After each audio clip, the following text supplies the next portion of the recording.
Ipinamalas ng 2nd Cagayan Provincial Mobile Force Company ang kanilang malasakit at dedikasyon sa komunidad sa pamamagitan ng matagumpay na implementasyon ng project models sa Barangay Kapanikyan, Alakapan, Cagayan nito lamang ika-29 ng Nobyembre taong kasalukuyan.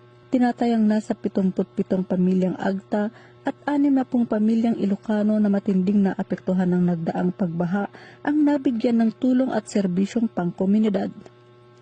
Pinangunahan ni Police Major Jefferson D. Mukay, Acting Force Commander, ang pamamahagi ng tulong na kinabibilangan ng libreng medical check-up, gamot, bitamina at iba pang pangunahing pangangailangan. Ang Holy Cross Parish Health and Nutrition Ministry Medical Team sa panguna ni Dr. Rose Lily Supnet Tala kasama ang volunteer doctors ang nagsagawa ng mga konsultasyon at serbisyong medikal para sa mga bata, matatanda at iba pang residente.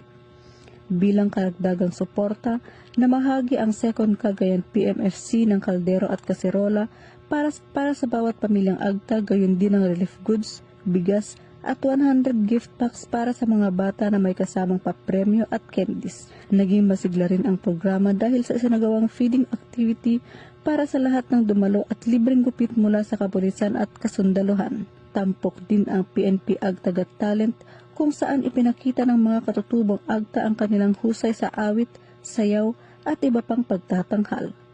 Tumanggap sila ng mga papremyo bilang pagkilala sa kanilang talento at kultura. Naging matagumpay ang aktibidad sa pakikipagtulungan ng 2nd Cagayan Provincial Mobile Force Company Advisory Group, Alpha Company, 17th Infantry Battalion, Philippine Army, LGU Alakapan, Alakapan Police Station at barangay officials.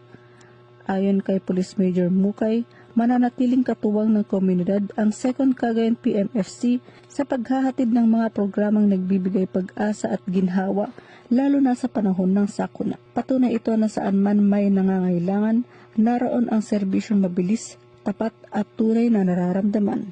Mula dito sa Lambak ng Cagayan, ako ang inyong PNN correspondent, Patroluman Balyada, alagad ng batas, tagataguyod ng Balitang Pulis.